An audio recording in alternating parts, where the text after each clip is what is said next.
Hi everyone, this is Laura, the main teacher at Virtual Tarot School, and I want to tell you a little bit today about the Tarot for Beginners course and answer some of the main questions I get about the course here for you.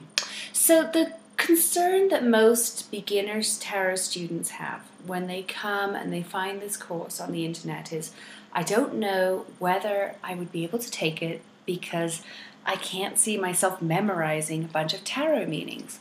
So the first thing I really want to alleviate your concern about is exactly that. In this course, I have structured it so that there is virtually no memorization. In fact, I kind of don't like having to memorize anything when I'm learning a skill like tarot.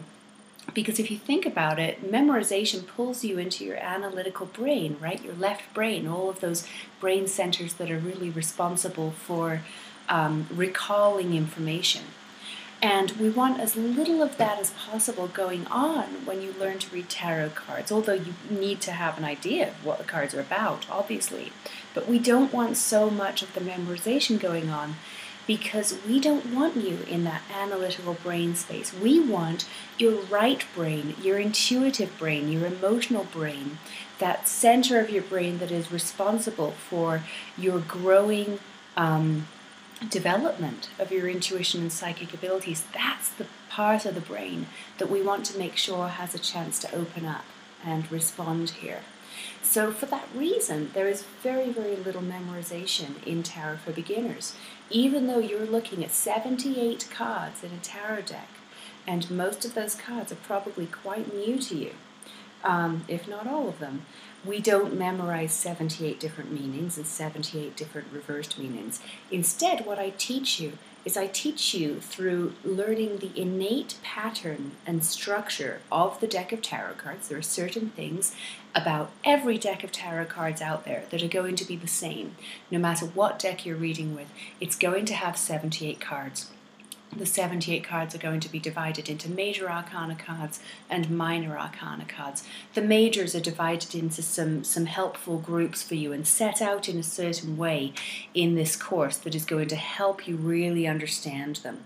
We look at the major cards and we talk about their meanings in terms of how they relate to the concept of the journey of the hero, for instance. We look at them in a setting that allows you to see columns of meanings and rows of meanings in the card that correlate to developmental stages and experiences, and also body, mind, and spirit layers.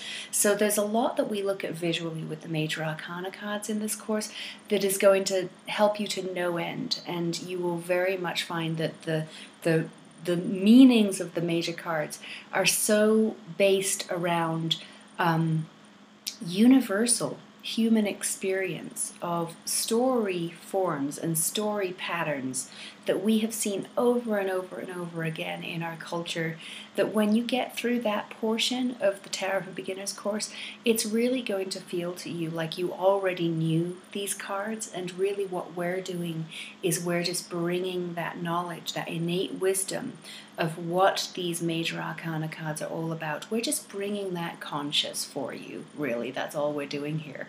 So it makes it a very easy way to learn. And then the minor cards, compared to what you just learned with the majors, the minor cards are really a piece of cake. And the reason for that is they have such an innate pattern going with them, right? There are 4 suits of minor cards.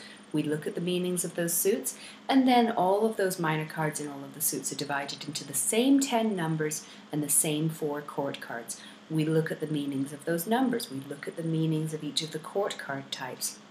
So that, for example, if you ended up pulling the 4 of Pentacles in a reading, you would draw on your knowledge of what fourness means, and you would draw on your knowledge of what the suit of Pentacles is all about, and you're going to be taught to overlay those understandings to come up innately with what that card means in that particular reading for you. And in that way, you have very, very little memorization to actually have a look at all. And it keeps the format of your readings very dynamic, because you're going to have a deep, story-based, human-based experience of the meanings of these cards rather than just a memorized meaning. You're going to understand and experience these cards so that when these cards come up in readings, and of course every reading you do is going to be unique and different from the last reading you did. So when you do a reading, which is different every time, you will have a dynamic understanding of these cards to bring to that reading, instead of a fixed meaning where you're going to get stuck in analysis and not open to your intuition. And when I say open to intuition, don't worry if you don't consider yourself a heavily intuitive or psychic person. I certainly wasn't when I learned to read cards in this way 18 years ago. I really had to use the cards almost as a tool to build my intuition over time. And I found, as I'm sure you will too, that the more I used the cards, the more I read with the cards in this way that I'm going to teach you, the stronger my intuitive hits became. At first they were almost non-existent. Today they come in all the time. Building your intuition through just reading tarot cards is kind of like if you're going to a gym and you're lifting weights and building a muscle. The more you lift those weights, the stronger that muscle is going to become. In the same way, the more you start reading tarot cards in this way that we're going to teach you, and the more you practice reading, the stronger your intuition will become. So this is by far the most universal way to learn tarot cards out there. It will help you build your intuition. It does not require rote memorization. And the other really beautiful thing about learning to read cards in this way is that it is such a universal methodology, a universal system for reading any tarot deck, because it's based on the structure of every tarot deck, that you can collect cards, you can collect decks, you can have an array of different decks in front of you like I do. I've probably got about 3 dozen decks at my house right now, and you're going to be able to pick up any tarot deck that you choose and read with them right off the bat without ever having to look at another book again after reading this course. You can choose to study books if you want for your own personal development, but you won't have to, because this system is universal and it's going to enable you and empower you to read cards without having to reference books. So I hope you come and join and learn with us, and I can't wait to have you as a student. Thanks for watching.